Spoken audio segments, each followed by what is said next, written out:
टीकारं वररुचिं भाष्यकारं पतञ्जलिं पाणिनिं सूत्रकारं च प्रणतोऽस्मि मुनित्रयम्।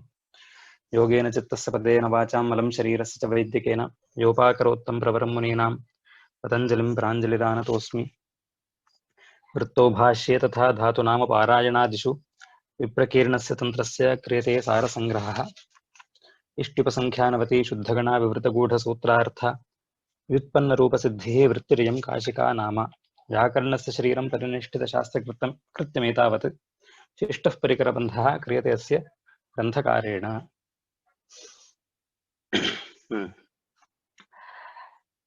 सर्वेभ्यः राम राम राम।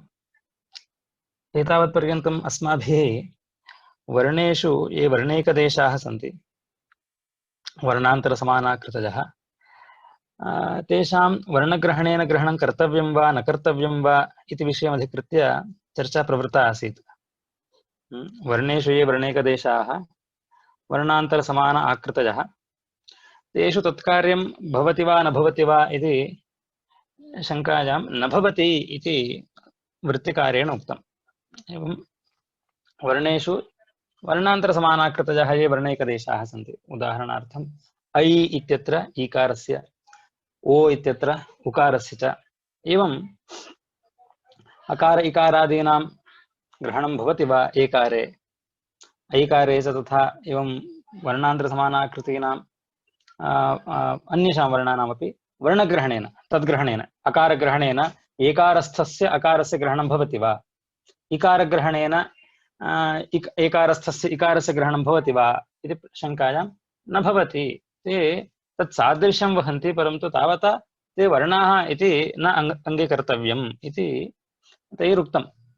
पृथक् प्रयत्ननिर्वर्त्यं हि वर्णम् इच्छन्ति आचार्याः। ए ऐ इत्यत्र अथवा ओ औ इत्यत्र च यः प्रयत्नः भवति उच्चारणे स प्रयत्नः सामान्यप्रयत्नात् भिन्नः, अन्यप्रयत्नत्वात् भिन्नप्रयत्नत्वात् तस्य अकारग्रहणेन इकारग्रहणेन च ग्रहणं नैव भवति इति वृत्तिकारेण उक्तम्। इदानीं वर्णेषु ये वर्णैकदेशाः सन्ति तेषां वर्णग्रहणेन ग्रहणं चेत् यदि भवति तत्र प्रयोजनानि अपि दृष्टानि अस्माभिः। कुत्र प्रयोजनं दृष्टम्? उदाहरणार्थम् अत्र ग्रहणे साधकविचारः इत्यत्र तस्मान्नुद्विहलः इत्यत्र ऋकारान्तर्गतस्य रेफस्य इति रेफत्वेन अथवा व्यञ्जनत्वेन हल्त्वेन यदा ग्रहणं करिष्यते तर्हि तत्र आनृधतुः आनृधुः इत्यत्र तस्मान्नुट् द्विहलः, द्विहल् व्यपदेशः तस्य धातोः भवति, ऋध धातोः द्विहल् व्यपदेशो भवति। वस्तुस्थित्या तत्र ऋध इति एकः अच् अपरः हल्, एकः एव हल् तस्मिन् धातौ, परन्तु यदि ऋकारान्तर्गतो योऽयं रेफः सोऽपि यदि हल्त्वेन परिगृह्यते तर्हि अयं धातुः द्विहल् भवति। तदा द्विहल्लक्षणः तावत्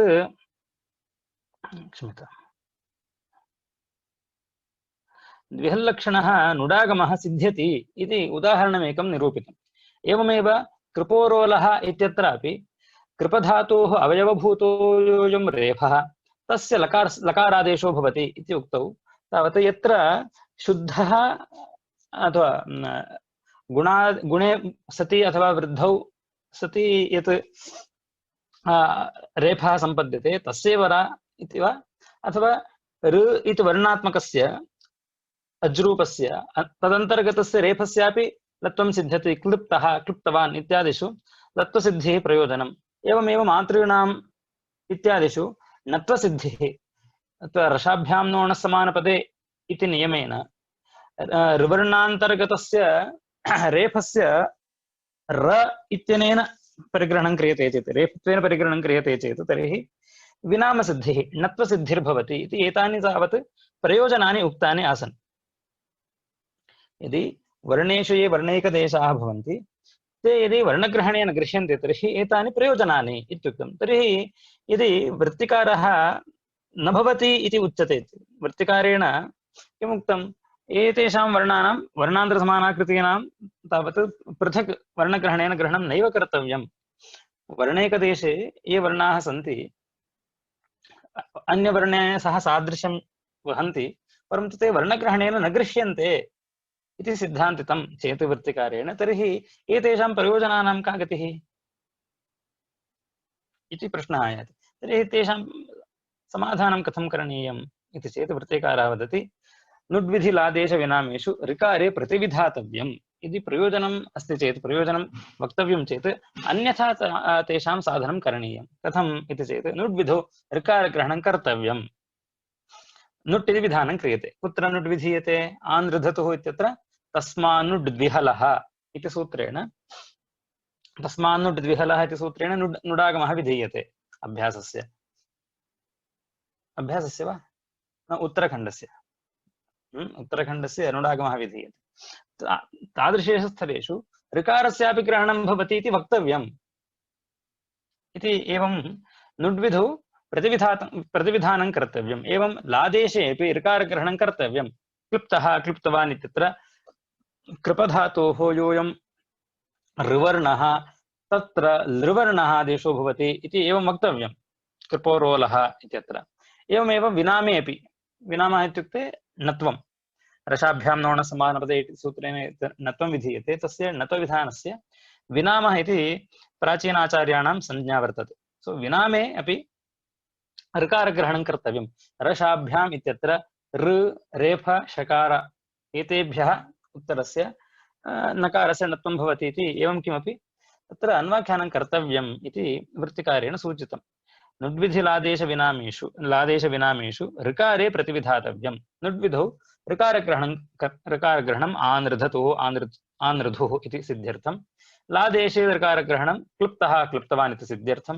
विनामे ऋकारग्रहणं कर्तव्यं, तेन कर्तॄणाम् इति सिद्धिर्भवति इति। एवं कृत्वा वृत्तिकारः वदति यत्र वर्णेषु ये वर्णैकदेशाः भवन्ति तेषां पृथक् वर्णत्वेन ग्रहणं नैव करणीयं। यानि च प्रयोजनानि उक्तानि सन्ति तेषां कृते प्रतिविधानं किमपि कर्तव्यम् इति उक्तम्। अवगतं वा? इदानीम् अत्र ये वृत्तिकारस्य उपरि ये चर्चां कुर्वन्ति, महोदय प्रतिविधानं नाम किम्? प्रतिविधानं नाम तस्य सिद्ध्यर्थं किमपि यत्नः इति। अस्तु, सिद्ध्यर्थं प्रयोजनसिद्ध्यर्थं यः यत्नः क्रियते तस्य प्रतिविधानम् इत्युच्यते। यदि इदानीं दोषाः सन्ति इत्युक्तं, गुणाः अपि च सन्ति, एतावता किं करणीयम्? गुणाः अपि आसन् खलु। वर्णेषु ये वर्णैकदेशाः सन्ति तेषां ग्रहणे एतानि प्रयोजनानि युक्तानि इत्युक्ते वर्णग्रहणेन ग्रहणं यदि चेत् भवति तर्हि तत्र गुणाः सन्ति इति। दोषाः अपि युक्तानि। अग्ने इति इत्यत्र इकार इकारयोर्मध्ये सवर्णदीर्घप्राप्तिः। एकारे यदि इकारं भावयामः तर्हि तदा इकारस्य अनन्तरम् इकारः अस्ति इति कारणेन अत्र सवर्णदीर्घप्राप्तिः इत्यादि बहुदोषाः तत्र परिगणिताः। यदि दोषाः सन्ति इति तेषां त्यागः करणीयो वा अथवा गुणाः सन्ति इति नियमेन तस्येषां सङ्ग्रहः करणीयो वा, दोषाः सन्ति इति हेयाः वा अथवा गुणाः सन्ति इति उपादेयाः वा एते इति विषयमधिकृत्य पश्यामः। वर्णेषु ये वर्णैकदेशाः वर्णान्तरसमानाकृतयः ते वर्णग्रहणेन गृह्यन्ते इति वचनं केवलं ऋकारोपयोगि। तत्र प्रयोजनमेकवारं पश्यामः। ऋकारविषयकं प्रयोजनानि उक्तानि सन्ति। तत्र यानि प्रयोजनानि परिगणितानि तानि सर्वाण्यपि तत्र एकं पैटर्न् वर्तते। किं तत् इति चेत् सर्वत्र यत् प्रयोजनम् उक्तं तत्र सर्वत्र ऋकारविषयकाणि एव प्रयोजनानि सन्ति। परन्तु ये दोषाः परिगणिताः ते तु सर्वत्र विद्यन्ते दोषाः। एकवारम् अत्र पश्यन्तु। अत्र साधकबाधकविचारम् इति पश्यामश्चेत् तर्हि साधकानि इत्युक्ते प्रयोजनानि यदुक्तानि तस्मान्नुड्द्विहलः इत्यत्र ऋकारग्रहणं विना अपि तत्र इष्टसिद्धिर्भवति। कृपोरोलः इत्यत्र लत्वसिद्धिर्भवति विना उपसंख्यानेन। मातॄणाम् इत्यत्र नत्वसिद्धिर्भवति, तत्रापि ऋकारग्रहणं नैव कर्तव्यं। ऋवर्णान्तर्गतस्य रेफस्य सत्वात् तमेव आश्रित्य तत्र नत्वसिद्धिर्भवति इति सर्वत्र यानि प्रयोजनानि उक्तानि तत् सर्वाण्यपि प्रयोजनानि ऋकारविषयकाण्येव सन्ति खलु। परन्तु दोषाः ये परिगणिताः सन्ति तत्र पश्यन्तु अग्ने इह इत्यत्र वायो उदकम् इत्यत्र आदिषु सवर्णदीर्घप्राप्तिः इकार इकारयोर्मध्ये उकार उकारयोर्मध्ये दोषः आलूय प्रणीय इत्यादिषु तुक् सिद्धिः ह्रस्वाश्रयः तुक् प्राप्नोति खट्वाभिः इत्यत्र भिस ऐस् इति तत्र ऐस् भावः प्राप्नोति वाचा तरति इत्यत्र द्व्यजलक्षणः ठन् प्राप्नोति इति तत्र दोषाः तावत् भिन्नभिन्नाः सन्ति प्रयोजनानि तावत् ऋकारविषयकमेव सन्ति ऋकारविषयकाण्येव सन्ति प्रयोजनानि एतत् दोषे च गुणे च वृत्तिकारेण तत्र सूक्ष्मीक्षया दृष्टम् ओहो प्रयोजनम् अस्ति परन्तु तत् सर्वं कुत्र अस्ति प्रयोजनानि सर्वाणि कुत्र सन्ति इति चेत् सर्वाणि अपि प्रयोजनानि ऋकारविषये एव सन्ति अन्यत्र तावत् दोषाण्येव सन्ति अतः एतेषां त्यागः एव उचितम् वर्णेषु ये वर्णैकदेशाः सन्ति तेषां वर्णग्रहणेन ग्रहणे सति बहवः दोषाः बहुत्र भवन्ति तेषां प्रतिविधानापेक्षया यानि प्रयोजनानि उक्तानि सन्ति तत्रैव प्रतिविधानं कर्तव्यं तत्रैव प्रतिविधातव्यम् इति कृत्वा वर्णेषु ये वर्णैकदेशाः सन्ति तत्र तेषां वर्णग्रहणेन ग्रहणं नैव करणीयम् इत्युक्तम् तत्र एकः प्रथमः हेतुः अवगतं वा वर्णेषु ये वर्णैकदेशाः वर्णान्तरसमानाकृतयः ते वर्णग्रहणेन गृह्यन्ते इति वचनं केवलं ऋकारोपयोगी इतः अन्यत्र ऋकारादन्यत्र केवलं दोषाय कल्पते तद्वचनं दोषाय कल्पते वर्णेषु वै वर्णैकदेशाः वर्णग्रहणेन गृह्यन्ते इति चेद्वचनं भवति तर्हि तत्र सर्वत्र दोषाः भवन्ति बहुत्र दोषाः भवन्ति प्रतिविधानं दोषेषु इति उक्तम् दोषाः भवन्ति गुणाः अपि सन्ति गुणाः सन्ति इति कारणेन तेषां सङ्ग्रहः करणीयः दोषाः चेत् यदि भवन्ति तर्हि तत्र प्रतिविधानं कर्तव्यं तत् निवारणार्थं कश्चन यत्नः करणीयः इति भाष्यकारेण उक्तं कुत्रापि न हि दोषाः सन्ति इति तेषां त्यागः उचितः अपि तु तत्र दोषेषु प्रतिविधानं कर्तव्यम् इत्युक्तम् यदि प्रतिविधानं दोषेषु इत्युक्तं तथापि दोषेषु बहु वक्तव्यं भविष्यति एतेषु दोषेषु दोषाः कुत्र कुत्र परिगणिताः अत्र सर्वत्र परिगणिताः अग्ने इह वायो उदकम् इत्यत्र सवर्णदीर्घः आलूय प्रणीय इत्यादिषु तुक् प्राप्तिः खट्वाभिः इत्यत्र ऐस् प्राप्तिः वाचादरति इति ठन् प्राप्तिः इत्यत्र बहुत्र दोषाः सन्ति इति कारणेन बहुत्र प्रतिविधानं कर्तव्यम् अतः तदकृत्वा ऋकारम् आश्रित्य तत्र किमपि यत्नः करणीयः इति एतैः चिन्तितम् अतः प्रतिविधानं दोषेषु इति यद्यपि उक्तं तथापि दोषेषु बहु वक्तव्यं भविष्यति इति वर्णैकदेशाः वर्णग्रहणेन न गृह्यन्ते इत्येव सिद्धान्तितं वृत्तिकारेण एतद् वृत्तिकारस्यापि न तद् भाष्यकारस्य एव वचनं यानि च प्रयोजनानि अन्वाख्यातानि तानि प्रकारान्तरेण सेत्स्यन्ति इति आचार्यः यानि प्रयोजनानि अन्वाख्यातानि खलु आनृधतुः इत्यत्र नुट् सिद्धिः एवं विनामसिद्धिः एवं यानि कृपोरोलः इत्यत्र लत्वसिद्धिः यानि प्रयोजनानि उक्तानि तत् अन्यथा तेषां संसिद्धिः करणीया इति कृत्वा प्रयोजनेषु प्रतिविधानं कृतं दोषाः सन्ति इति तेषां त्यागः एव उचितः इति कृत्वा वृत्तिकारेण तेषां त्यागः कृतः अवगतं वा इदानीं तत्र प्रतिविधानं कथं कृतम् इति पश्यामः तत्र क्षम्यताम्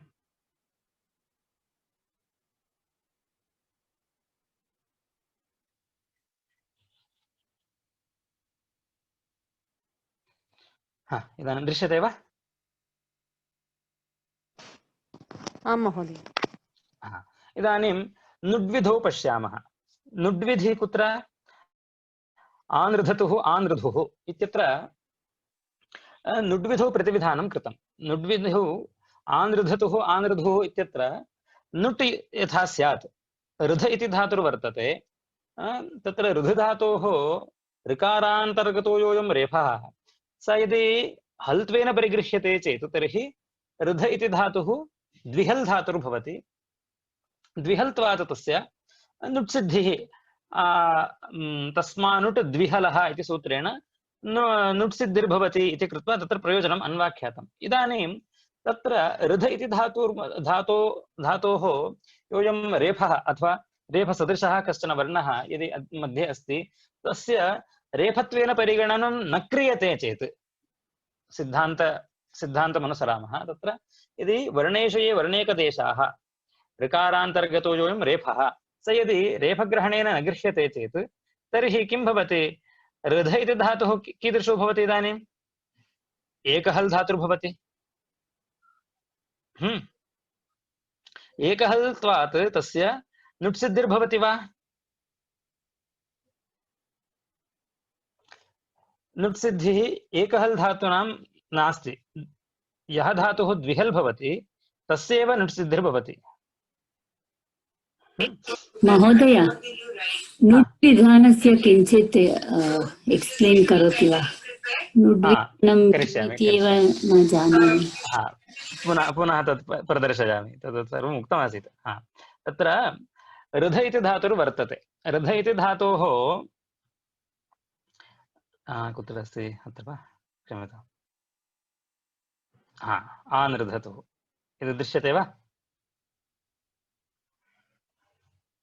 दृश्यते वा आनृधतुः इत्यत्र किमस्ति ऋध इति धातोः लिट्लकारे प्रथमपुरुषे द्विवचनम् आनृधतुः इति रूपम् अत्र ऋध अतुस् इति स्थितिः लिट्लकारः तत्र प्रथमपुरुषस्य द्विवचनम् अतुस् तिप् तस् इत्यस्य नल् अतुस् इति सूत्रेण अतुस् आदेशः ऋध अतुस् इति स्थिते ऋध इति द्विर्वचनं लिटि धातोरनभ्यासस्य इति द्विर्वचनानन्तरं किं भवति हलादिशेषः ऋध अतुस् इति स्थितिः इदानीं पुनः उरत् इति सूत्रं वर्तते अष्टाध्यायी वर्तते खलु भवताम् अष्टाध्यायी पुस्तकं वर्तते खलु सर्वेषां पार्श्वे तत्र अभ्यासप्रकरणं पश्यन्तु कृपया सर्वे तत्र अभ्यासप्रकरणं पश्यन्तु अभ्यासप्रकरणं कुत्र अस्ति सप्तमाध्यायस्य चतुर्थपादे 50तमं सूत्रम् इति मन्ये अत्र लोपो अभ्यासस्य इति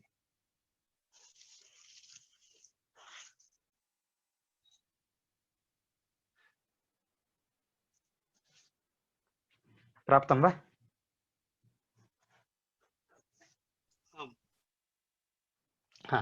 तत्र हलादिशेषः इति सूत्रं वर्तते मन्ये तदपि लब्धमिति एतत् सूत्रमपि लब्धं स्यात् तत्रैव हलादिशेषः तस्य अनन्तरम् उरत् इति सूत्रं वर्तते उहु अत् अभ्यासस्य ऋवर्णस्य अकारादेशो भवति इति उरत् षष्टितमं सूत्रं 66 सो उरत् इति सूत्रं वर्तते किं तस्य को अर्थः अभ्यासस्य इति अनुवर्तते अभ्यासस्य उहु अभ्यासस्य ऋकारस्य किं भवति अत् अकारादेशः भवति ऋकारान्तस्य अभ्यासस्य अकारादेशो भवति ऋकारान्तः ऋकारस्य उहु इति किमर्थं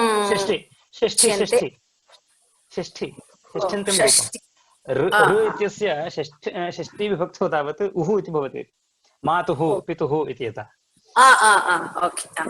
एवं ऋ इत्यस्य षष्ठ्यन्तं रूपं तत् ऋ इत्यस्य उहु इति उहु अत् इत्युक्ते ऋकारस्य स्थाने अकारादेशो भवति अभ्यासस्य अभ्यासे विद्यमानस्य ऋकारस्य अकारादेशो भवति इदानीं ऋवर्णस्य स्थाने अण् प्रसज्यमानः रपरः सन् प्रवर्तते इति कृत्वा अर् आदेशः भवति तस्य पुनः हलादिशेषः इति नियमात् रेफस्य अपसरणं भवति अऋध इति स्थितिः अऋध अतुस् इति स्थितिः इदानीं तत्रैव अत आदेः इति सूत्रं वर्तते अभ्यासप्रकरणे एव वर्तते पश्यन्तु 80तमं सूत्रम् तत्र लिटि इत्यपि न वर्तते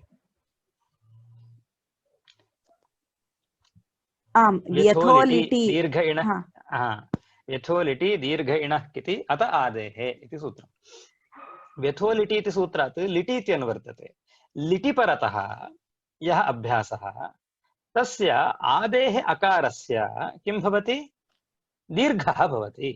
अत आदेः अभ्यासस्य तेन वर्तते। लिटि इति सप्तमी, सप्तमी इत्यस्य को अर्थः अत्र शास्त्रे तस्मिन् इति निर्दिष्टे? तस्मिन् इति निर्दिष्टे पूर्वस्य। पूर्वस्य। सो लिटि परतः पूर्वस्य, पूर्वस्य कस्य उपरिष्टात् षष्ठ्येन वर्तते? अभ्यासस्य इति। अभ्यासस्य लिटि परतः अभ्यासस्य अत्र किम् उक्तं सूत्रे? अत आदेः। अत्र षष्ठी कुत्र अस्ति? उभयत्र। अतः इत्यत्रापि षष्ठी, आदेः इत्यपि षष्ठी। आदेः अकारस्य, अभ्यासस्य आदेः अकारस्य किं भवति? दीर्घः। दीर्घः प्रथमान्ते निर्दिष्टम्, अतः आदेशो भवति, दीर्घस्य आदेशः क्रियते। लिटि परतः अभ्यासस्य आदेः विद्यमानस्य अकारस्य दीर्घो भवति। इदानीम् अ इति आसीत्, उरत् इति सूत्रेण अकारादेशः कृतः आसीत्, इदानीं तस्य दीर्घः जायते, आरुध् इति वर्तते। इदानीम् अत आदेः इत्यस्य अनन्तरं किं सूत्रमस्ति? तस्मान् नुट् द्विहलः इत्येव अस्ति। द्विहलः। को अर्थः? तस्मात्, दीर्घीभूतात् अभ्यासात्, तस्मात्। उपरि दीर्घः भवति इत्युक्तम्। इदानीं तस्य अनन्तरं तस्मात् इत्युक्ते दीर्घभूतात् आकारात् अनन्तरं किं भवति? यदि द्विहल् भवति अङ्गं, तस्य किं भवति? नुड् इत्यागमो भवति, नुडागमः भवति। इदानीम् अत्र पश्यन्तु, आ इति दीर्घः जायते अतादेः इत्यनेन। तदनन्तरं ऋध् इति वर्तते उत्तरखण्डः। तत्र हल् द्वयं वर्तते वा? न, नास्ति। इदानीं हल् द्वयं नास्ति इति कारणेन अत्र नुट् प्राप्तिर्भवति वा? न भवति। न भवति। तर्हि कुत्र स्यात्? इदानीम् उदाहरणं पश्यामः। अक्ष इति धातुर्वर्तते, अक्षधातुर्वर्तते। अक्ष अक्ष इति द्विर्वचनं भवति। अभ्यासस्य लोपः अतादेः हलादिशेष इत्यनेन अ इत्यस्य अवशेषः भवति, क्ष इत्यस्य अपसरणं भवति, अ अक्ष दीर्घः भवति, आ अक्ष इति। इदानीम् आ अक्ष इति स्थिते अक्ष इत्यत्र एकः हल् वर्तते वा, हल् द्वयं वर्तते वा? हल् द्वयम्। तत्र नुडागमः सुलभेन भवति, तत्र क्लेशः नास्ति। आनक्ष इति रूपं तस्य, आनक्ष इति रूपं भवति तत्र। आ नुट् अक्ष आनक्ष इति रूपं भवति तत्र। तथा अत्र अस्ति वा? आ ऋध् इत्यत्र, ऋध् इत्यत्र हल् द्वयं वर्तते वा? नास्ति। नास्ति। अतः अत्र नुट् प्राप्तिः नैव सिद्ध्यति। परन्तु अत्र इष्यते नुडागमः, अत्र इष्यते नुडागमः। नुड् अत्र भवतु इति इष्टिः वर्तते, परन्तु अत्र हल् द्वयस्य अभावात् किं न भवति? नुडागमस्य प्राप्तिः नैव भवति। महोदय, यदि अर् इत्यस्य रकारः कुत्र गतः? हलादिशेषः। हलादिशेष, आम् आम्, हलादिशेष इत्यनेन अभ्यासे विद्यमानस्य रेफस्य पुनः लोपः भवति। इदानीम् आ ऋध् इति स्थिते ऋकारान्तर्गतः योऽयं रेफः स यदि हल्त्वेन परिगृह्यते चेत् तदा भवति वा नुडागमः? द्विहल् भवति इति कारणेन नुडागमस्य प्राप्तिर्भवति। इदानीं किम् उक्तं? वर्णेषु ये वर्णैकदेशाः ऋकारान्तर्गतो योऽयं रेफः वर्णान्तरसमानाकृतयः, यदि सः तत् वर्णग्रहणेन गृह्यते चेत् इष्टसिद्धिर्भवति। परन्तु वृत्तिकारेण किम् उक्तं? नैव गृह्यते इत्युक्तं। वर्णेषु ये वर्णैकदेशाः ते वर्णग्रहणेन न गृह्यन्ते इति उक्तं वृत्तिकारेण। इदानीं ऋकारान्तर्गतस्य रेफस्य हल्त्वेन परिगणनं नैव शक्यते कर्तुं। तर्हि नुडागमस्य कृते किं? कोऽपि यत्नः करणीयः भवति खलु? इदानीं ऋध् इत्यत्र लास्ट पॉइंट पुनः बतामि, फिर बताएं। नुडागम कैसे आता है एक्चुअली? हाँ, आऋध इति हाँ। स्थिते आऋध इति स्थिते यदि अयं धातोः ऋकारांतर्गतो योऽयं रेफः, ऋ इस वर्ण के अंदर जो रेफ है वह यदि हल के रूप से इसका परिगणना हम करते हैं तो इसका क्या होगा, हम इसको द्विहल मान सकते थे। द्विहल होगा और नुडागम हाँ, सुलभ से प्राप्त हो जाता था, परंतु वृत्तिकार ने कह दिया कि इसको दूसरे हल के रूप से परिगणन इसका नहीं कर सकते हम लोग। तो क्या हो गया, इसका एक ही हल ही रहेगा, ये धातु एक हल धातु रहेगा। तो अगर ये एक हल धातु है तो इससे नुडागम की प्राप्ति हो नहीं सकती। हाँ, तो उस नुडागम की प्राप्ति के लिए कोई यत्न करना है हमें, है ना। तो आऋध इति स्थिते ऋध इति धातोः योऽयं रेफ ऋवर्णः तदन्तर्गतः यः रेफ सदृशः ऋ, स यदि हल्त्वेन परिगणनं न क्रियते चेत् तर्हि अयं धातुः द्विहल् धातुः इति नोच्यते। यदि द्विहल् धातुः अयं नास्ति तर्हि तस्मानुट् द्विहलः इति द्विहल्लक्षणः नुडागमः अत्र न सिद्ध्यति। परन्तु नुडागमस्य इष्टिः वर्तते, आनृधतुः आनृधुः इति नुडागमस्य इष्टिर्वर्तते, परन्तु नुडागमस्य प्राप्तिः नैव शक्यते कर्तुं। तर्हि कथं करणीयम् अत्र इति पश्यामः। तत्र किम् उक्तम् इदानीं, तत्र प्रतिविधानम् उच्यते। नुड्विधौ किं प्रतिविधानं कृतम्, तस्मान्नुड्द्विहलः इति सूत्रं वर्तते खलु, अष्टाध्यायी सर्वेषां पार्श्वे वर्तते। तत्र पश्यन्तु, तस्मान्नुड्द्विहलः इत्यस्य सूत्रस्य अनन्तरं किं सूत्रं वर्तते, अश्नोतेश्च। अश्नोतेश्च। इदानीम् अश्नोतेश्च इति सूत्रस्य को अर्थः, अश इति धातुर्वर्तते, अश्नाति अश्नोति इति अशधातुः उभयत्र पठितः।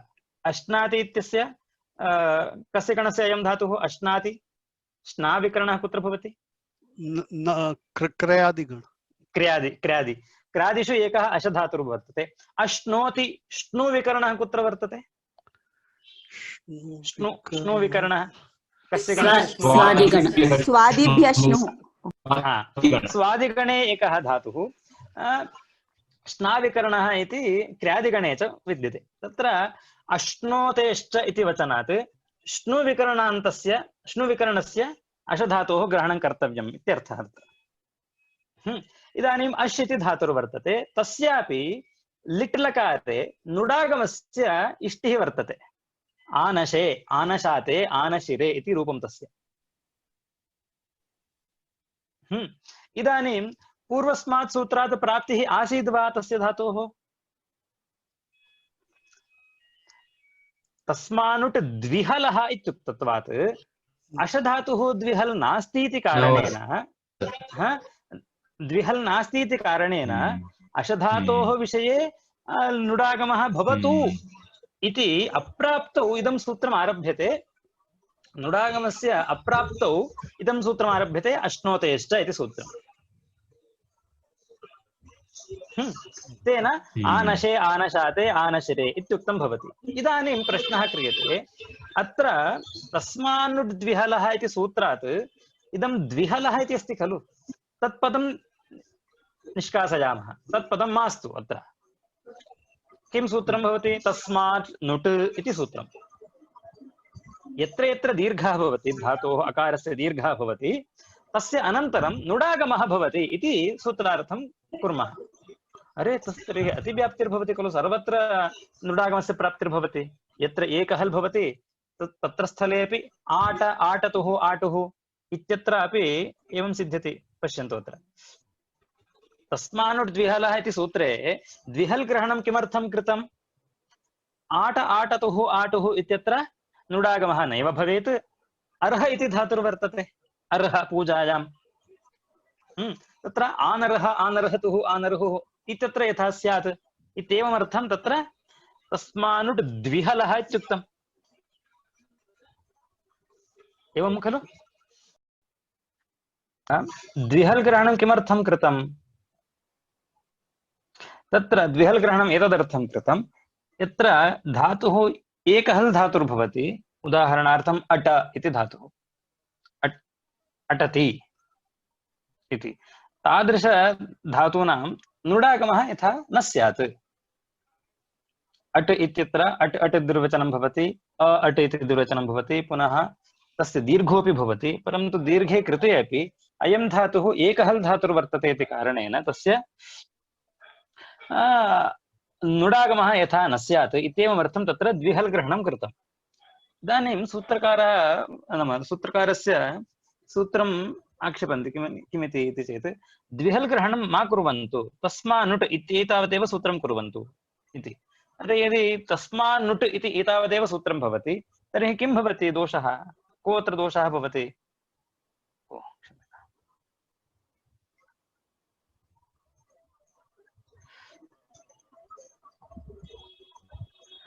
तर्हि दोषः कः इति चेत् आटतुः इत्यत्रापि नुडागमप्राप्तिर्भवति, अर्ह इत्यादीनामपि नुडागमः सिद्ध्यति। इष्टसिद्धिर्भवति तत्र दोषः नास्ति, यत्र इष्टं नास्ति तत्रापि प्रसज्यते, इत्युक्ते अतिव्याप्तिदोषः भवति।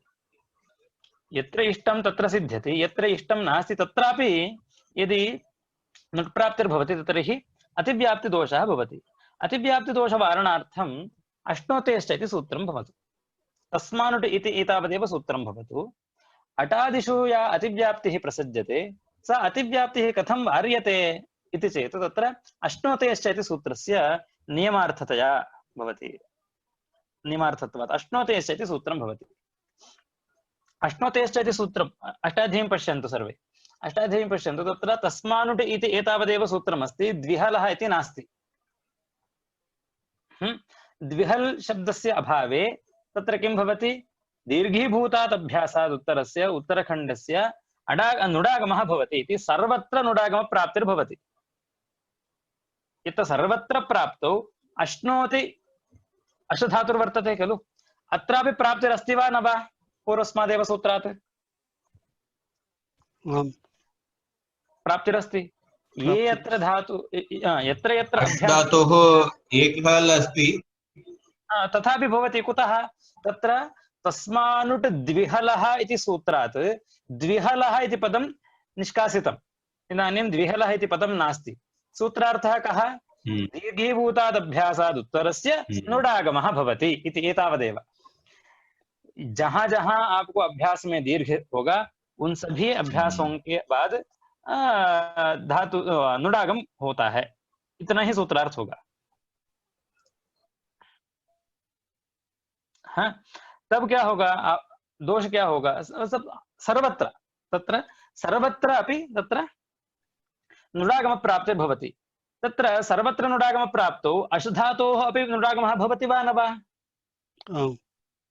भवति।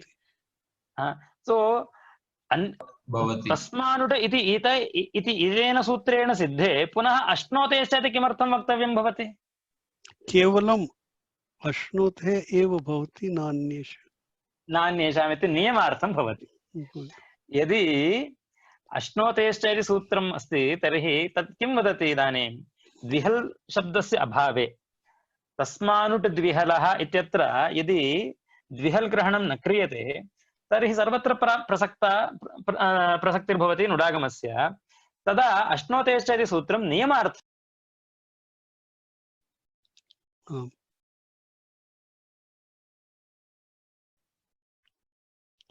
न श्रूयते। महोदय, भवान् स्वयं म्यूट् कृतवान् अस्ति।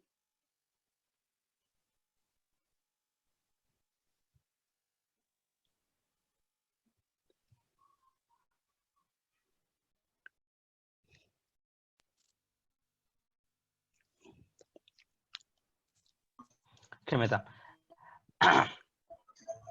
श्रूयते वा? आम्। इदानीम् अश्नोतेश्च इति सूत्रम् यदस्ति तत् नियमार्थं भवति। कथं नियमः इति चेत् तत्र सर्वत्र नुडागमस्य प्रसक्ति अस्ति इति कारणेन अश्नोति धातोरपि अशधातोरपि नुडागमस्य प्राप्तिः पूर्वस्मादेव सूत्रात् आसीत्, नुडागमप्राप्तिः। एवं सिद्धे पुनः उच्यमानं सूत्रं किं भवति? नियमार्थं भवति। यदि यदि एतादृशानाम् एकहल् धातु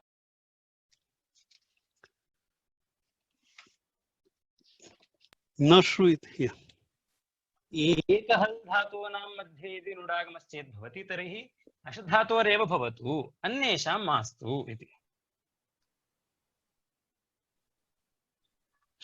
अवगतं वा?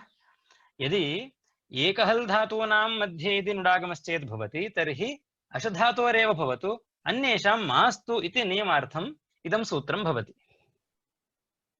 नियमेन अन्येषां सर्वेषाम् अटादीनां सर्वेषां धातूनाम् एकहल् धातूनां निवारणं भवति। अवशिष्टाः के तर्हि इत्युक्ते सर्वे द्विहल् धातवः। ये धातवः द्विहल् सन्ति तेषामेव परिगणनं भवति। एकहल् धातु मध्ये यदि नुडागमश्चेत् भवति तर्हि अशधातोरेव इति नियमार्थम् इदं सूत्रं भवति। नियमेन एव सर्वसिद्धौ। इदानीं तस्मानुट् द्विहलः इति पदम् अपेक्षितं वा?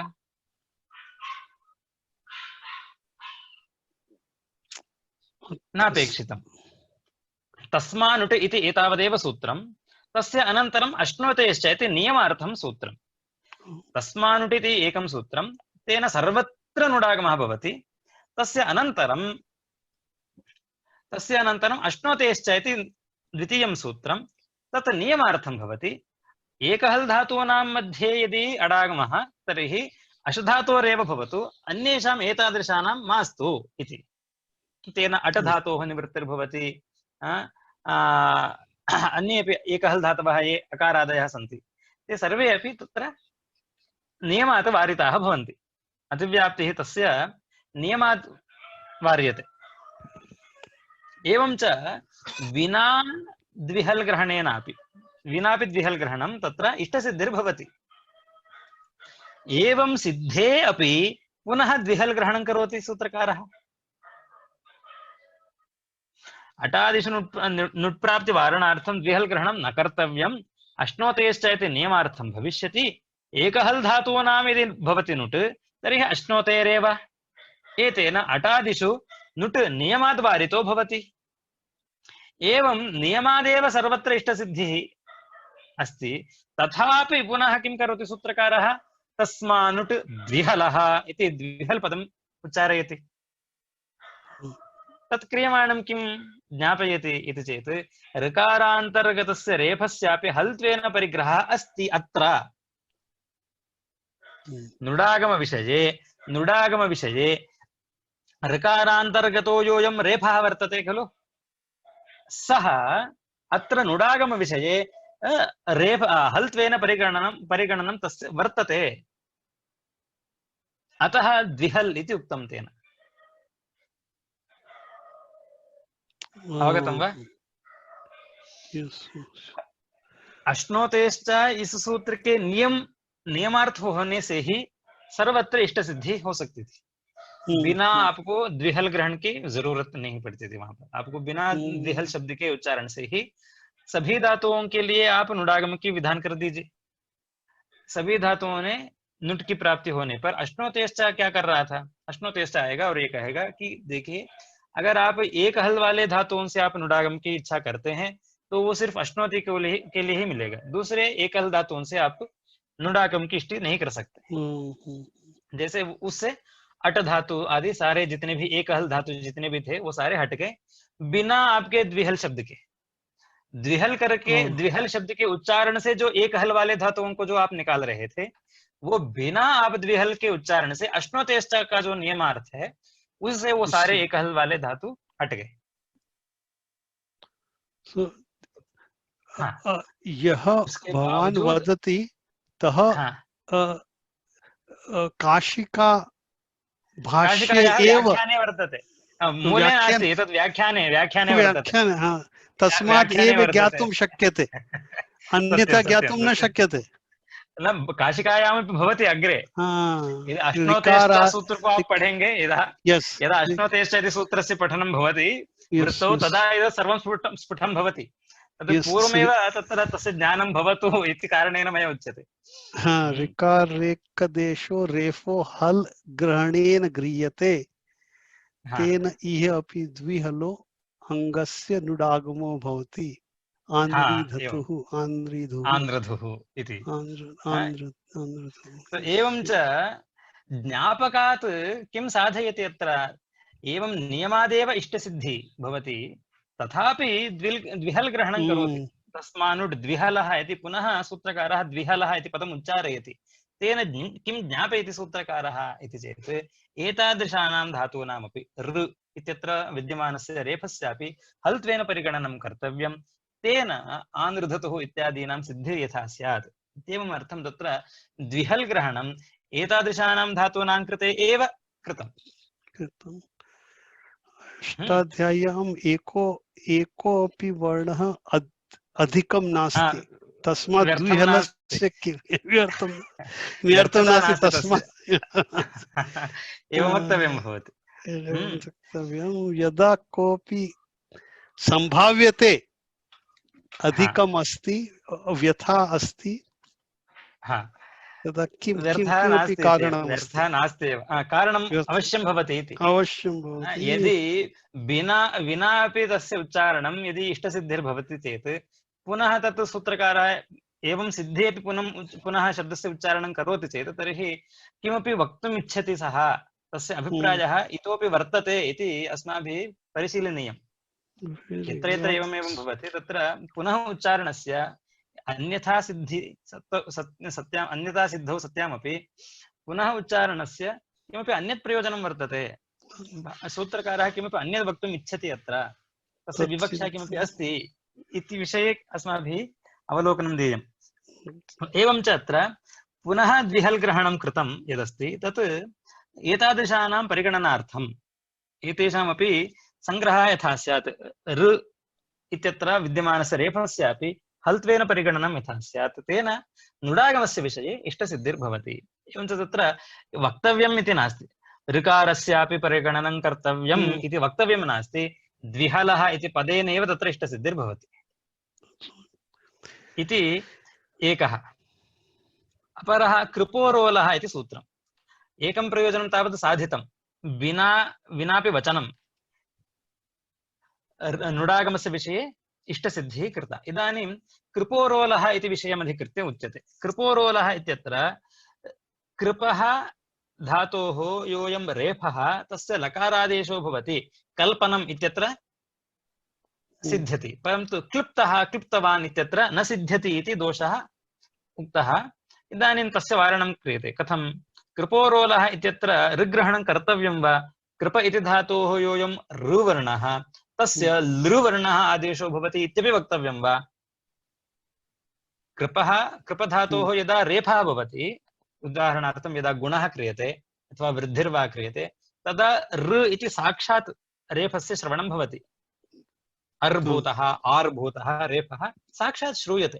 तत्र लकारादेशे कोऽपि समस्या नास्ति, परन्तु कापि समस्या नास्ति, परन्तु यदा कृप इति धातुः यदा तदा एव ऋकारस्थः एव दृश्यते, ऋकारभूतः एव भवति, तस्य गुणस्य प्रसक्तिर्वा वृद्धेः प्रसक्तिर्वा नैव भवति, क्लुप्तः क्लुप्तवान् इत्यादिषु, तत्र ऋवर्णस्य लृवर्णादेशो भवति इत्यपि वक्तव्यं वा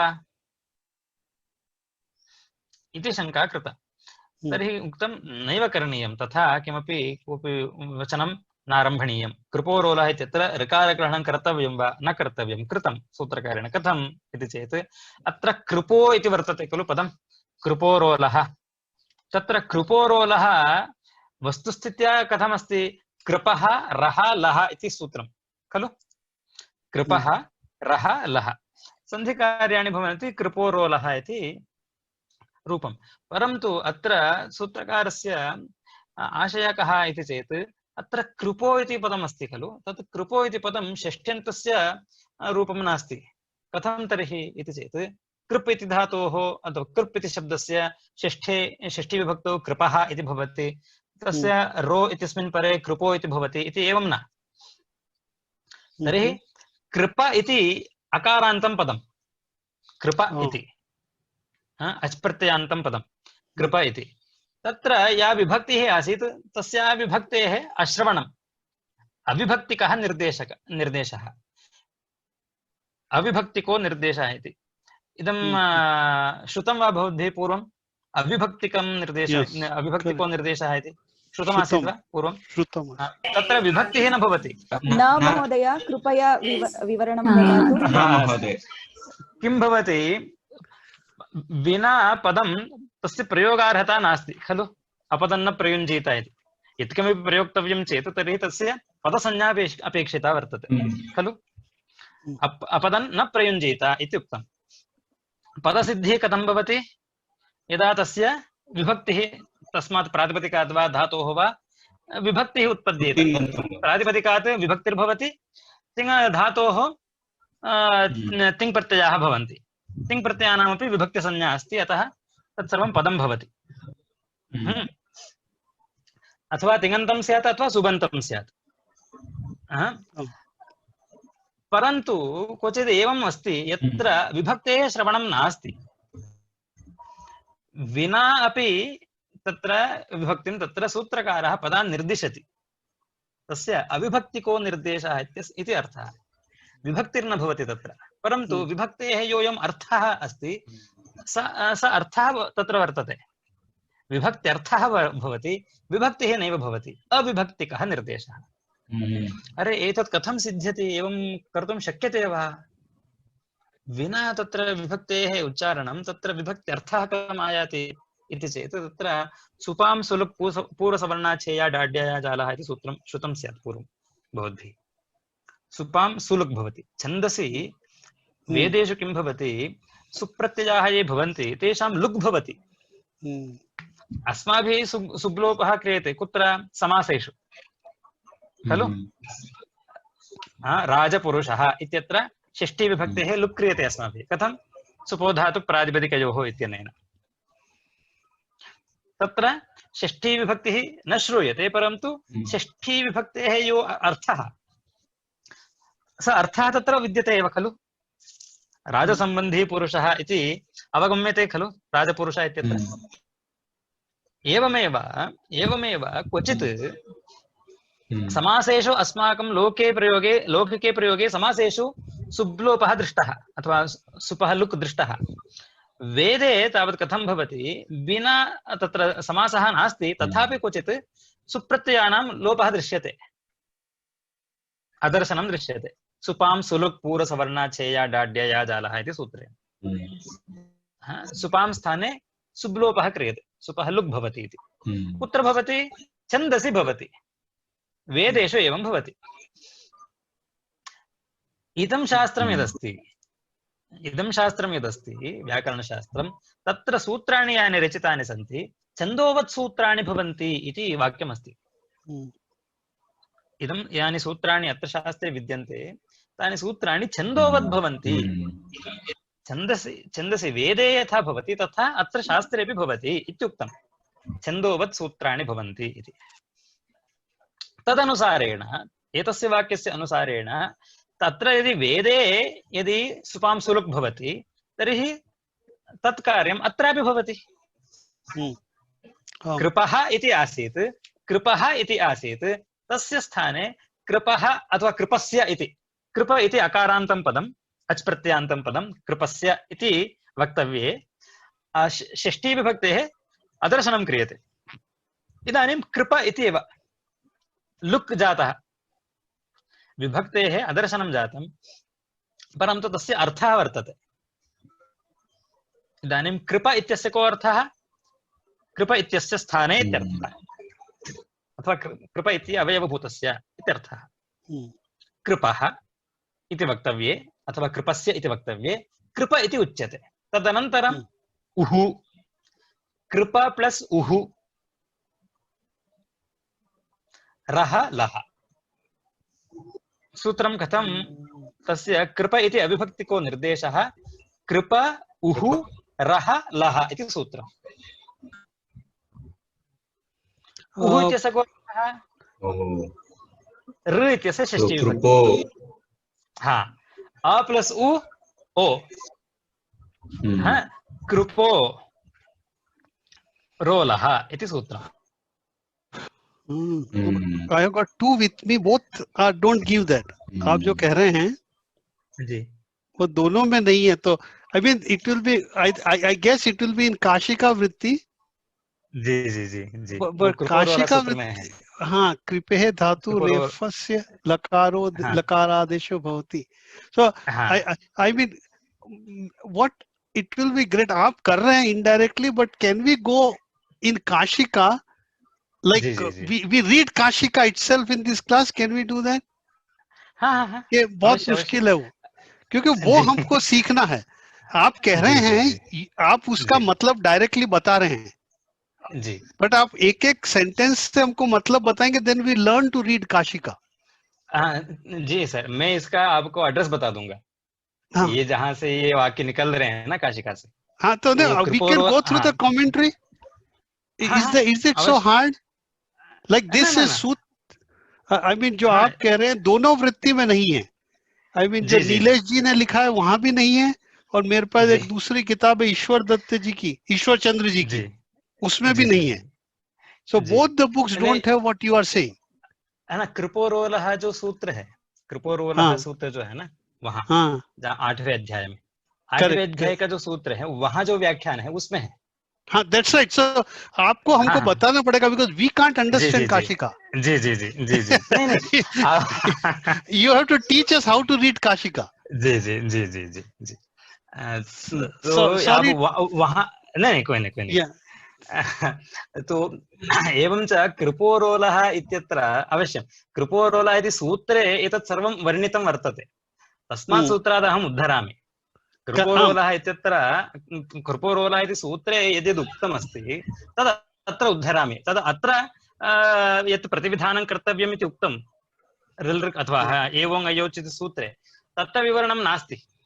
Yeah. एतत् सर्वं तत्र कृपोरोलः इत्यत्र वर्णितम्. अहं तद् दृष्ट्वा अत्र वदामि, आम्. भवन्तः यदि अत्र जिज्ञासवः सन्ति, कृपोरोलः इति सूत्रम् अवश्यं पश्यन्तु एकवारं, तत्र एतत् सर्वं वर्णितं वर्तते. पश्यामि, किन्तु काशिकायाम् एव, काशिकायामेव अस्ति, काशिकायामेव अस्ति, वृत्त्यां नास्ति. वृत्तिमध्ये अस्ति, मम नास्ति सकाशे वा? ओ तथा नास्ति वा? प्रायेण तत्र व्याख्याने व्याख्याने व्याख्याने स्यात्, तस्य व्याख्याने व्याख्याने एव, हा, तत्र व्याख्याने व्याख्याने कृपोरोलः इति एव, सूत्रस्य व्याख्यानं यदस्ति तत्र स्यात्. तत्रैव अस्ति.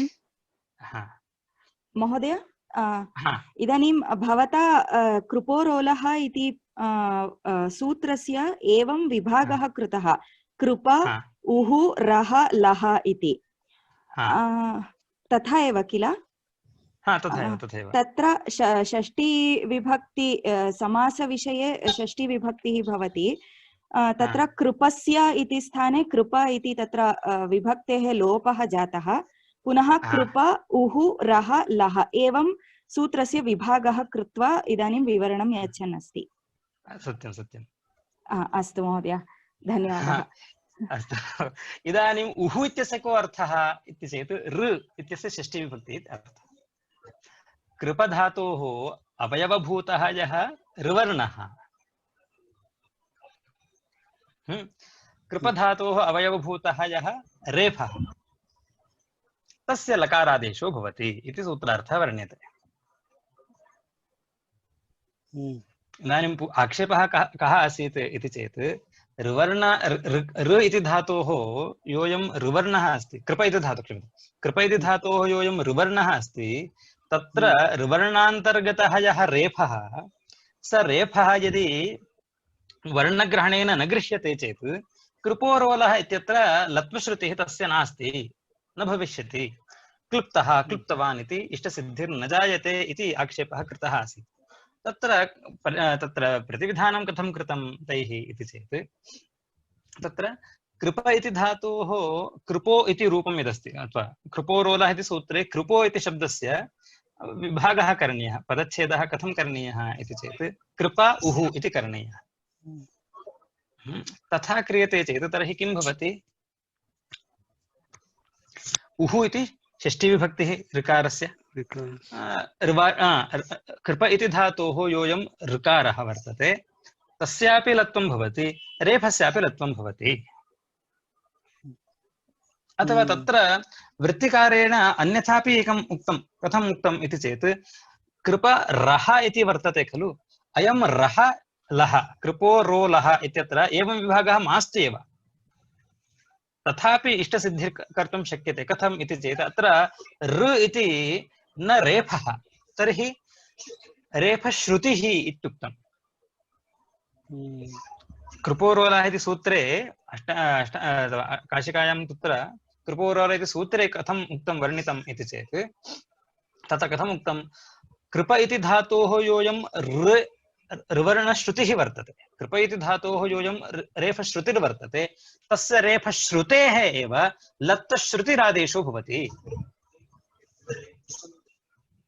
लत्वश्रुतेः आदेशः भवति, न तु ऋ इति वर्णात्मकस्य ल इति वर्णात्मकः आदेशः, अपि तु ऋ इति रेफस्य श्रवणम् अथवा रेफश्रुतिः या वर्तते तस्य रेफश्रुतेः एव लत्वश्रुतिर्भवति इति उक्तं तत्र। तथापि अत्र तेनापि तत्र इष्टसिद्धिर्भवति, एवम् अंगीकारे अपि तत्र इष्टसिद्धिर्भवति। तो आप कृपोरोला ऐसे विभाग करके भी आप पढ़ सकते हैं, या तो रेफ श्रुति जो होती है, क्लिप धातु के जो रेफ श्रुति है, उस रेफ श्रुति के स्थान में लत्व श्रुति का आदेश होना, ऐसे जो काशिकाकार आगे जो बताते हैं उसके अनुसार भी पदमंजरी में शायद इसी का वर्णन है यहाँ। तो पदमंजरीकार उन्होंने इसी का ग्रहण किया है, रेफ श्रुति के स्थान में लत्व श्रुति का आदेश करना। इस रूप से भी आप समाधान को पा सकते हैं। तो एवं रीत्या तत्र एवं च विना वचनं तत्र रेफस्य लत्वश्रुतिः सिद्ध्यति। अन्यत् निर्देशः अपि तत्र बलवान् भवति। निर्देशः सूत्रकार का एक निर्देश है, कहाँ, लुटि च क्लृपः, तास् च क्लृपः इत्यादि। हाँ, तास् च क्लृपः, लुटि च क्लृपः, ये सारे क्लृपः इस रूप से निर्देश किया है सूत्रकार। एवं रीत्या क्लृपः इति सूत्रकारः क्लृपः इति उच्चारयति क्वचित् धातुं लत्वीभूतं नाम लत्वरूपम् आपन्नस्य रूपस्य उच्चारणं करोति, क्लृपः इति, ताश्च क्लृपः इति। अयं निर्देशः अपि ज्ञापकः। अरे कृप इति धातोः यदा रेफः भवति, साक्षात् रेफः, यदा गुणः भवति, यदा वृद्धिर्भवति, तत्रैव कृपोरोलः इति संचरति चेत् तर्हि क्लृप इति रूपस्य निर्देशनम् एव असाधु भवति। आप क्लृप ऐसे रूप का निर्देश ही नहीं कर सकते। हाँ, एवं क्लृप इति सूत्र निर्देशात् सूत्रकारः क्लृप इति निर्देशनं करोति, तद् निर्देशनमेव ज्ञापकं किं भवति। कृपोरोलः इति सूत्रस्य सञ्चारः यदा साक्षात् रेफः न भवति, ऋवर्णान्तर्गतस्यापि रेफस्य लत्वश्रुतिर्लत्वादेशः भवति इति सूत्रकारस्य निर्देशः एव ज्ञापकः। एवं च इष्टसिद्धिः कृपोरोलः इत्यत्रापि भवति। विनामे अपि एवमेव। विनामः इति तृतीयं प्रयोजनम् अन्वाख्यातम्। ऋ इति धातोः, ऋ इति शब्दान्तर, ऋ इति वर्णान्तर्गतस्य रेफस्य यदि हल्त्वेन परिगणनं क्रियते तत्र रसाभ्यां नोणः समानपदे इत्यत्र पुनः ऋवर्णग्रहणं नैव कर्तव्यं। ऋवर्णान्तर्गतस्य रेफस्य एव तत्र हल्त्वेन परिगणनात् रेफशकाराभ्यां परस्य नकारस्य नकारादेशो भवति इति कृत्वा मातॄणाम् इत्यादिषु कर्तॄणाम् इत्यादिषु नत्वसिद्धिर्भवति इति उक्तमासीत्। इदानीम् उच्यते तत्रापि यदि ऋवर्णान्तर्गतस्य रेफस्य वर्णत्वेन यदि परिगणनं मास्तु, वर्णेषु ये वर्णैकदेशाः ते वर्णग्रहणेन न गृह्यन्ते इत्येव सिद्धान्तश्चेत् तर्हि मातॄणां कर्तॄणां पितॄणाम् इत्यादिषु नत्वसिद्धिः कथम् इति चेत् तत्र उच्यते क्षुभ्नादिषु च इति सूत्रम्। अष्टाध्यायी वर्तते वा? तत्र अष्टमाध्यायस्य चतुर्थे पादे क्षुभ्नादिषु च इति सूत्रं वर्तते। अष्टमाध्यायस्य चतुर्थे पादे क्षुभ्नादिषु च इति सूत्रम्। क्षुभ्नादि, हाँ, क्षुभ्नादि, क्षुभ्नादिषु च इति सूत्रम्। 39तमं सूत्रम्। हाँ, तत्र न इति अनुवर्तते, निषेधः अनुवर्तते।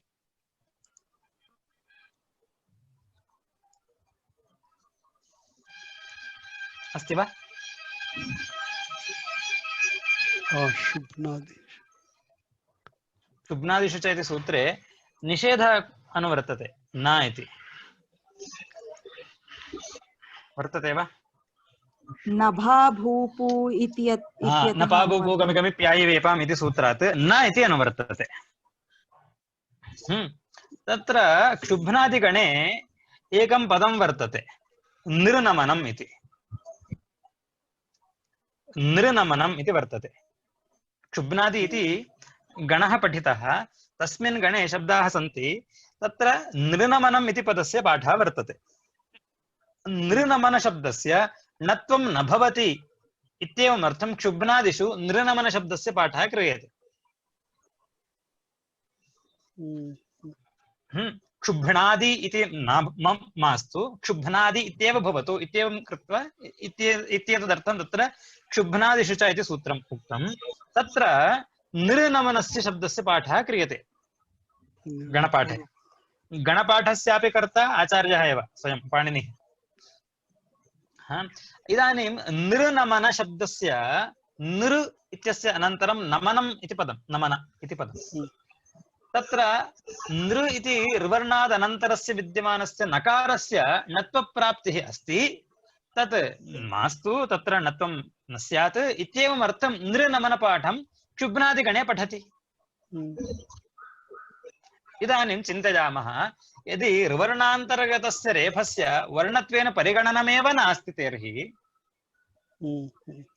तर्हि प्राप्तिः आसीत् वा नत्वस्य? ऋवर्णस्य ऋवर्णान्तर्गतस्य रेफस्य वर्णत्वेन परिगणनं नास्ति, तदा ऋ इत्यत्र रेफः अस्ति वा? नास्ति। तर्हि रसाभ्यां नोणः समानपदे इति सूत्रात् नत्वप्राप्तिरासीत् वा? नासीत्। यदि नास्त्येव, निर्नमनम् इत्येव भवति, नृनमनम् इति न भवत्येव, तर्हि निषेधः किमर्थम्? निषेधः ज्ञापयति प्राप्तिः एव नास्ति। नृनमन शब्द में आपको नत्व की प्राप्ति ही नहीं है, तो निषेध क्यों कर रहे हैं? तो निषेध ये जतलाता है कि यहाँ प्राप्ति है। कैसे? ऋवर्ण के अंतर्गत जो रेप है उसको रेप के रूप से उसको हम परिगणना करते हैं। तो तेना मातॄणां पितॄणां कर्तॄणाम् इत्यादिषु नत्वसिद्धिर्भवति। महोदय, मया एकः प्रश्नः अस्ति। इयं कक्षा एकहोरात्मका अस्ति? एकहोरात्मकं स्यात्, अतः इदानीं समापयामि। Because I need to time, I've got something to do. If it is hour and a half, if you tell me, then I'll budget that way. True. Because I've got another thing to go and I don't want to miss.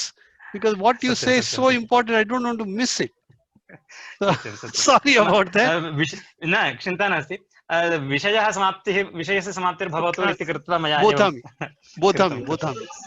अस्तु। तो एवं च क्षुब्नादिषु च इत्यत्र नृनमनशब्दस्य पाठात् तत्र न भवति इति वचनात् किं ज्ञायते? ऋवर्णादनन्तरं नत्वस्य नत्वं भवति, नकारस्य नकारादेशः सिद्ध्यति इति नृनमनपाठं ज्ञापयति। एवं च यद्यत् प्रयोजनम् उक्तं तत्र ऋकारग्रहणं कर्तव्यम् इति पुनः वचनं नारम्भणीयम्, अन्यथापि तेषां संसिद्धिर्भवति इति एवं ज्ञापितं। भवतु वा?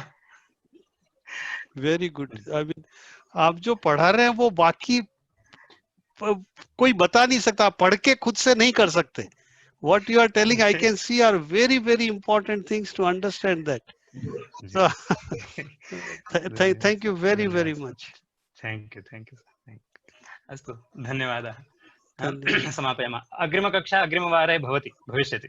आम्, धन्यवादः। धन्यवादः महोदय। धन्यवादः। वामसी।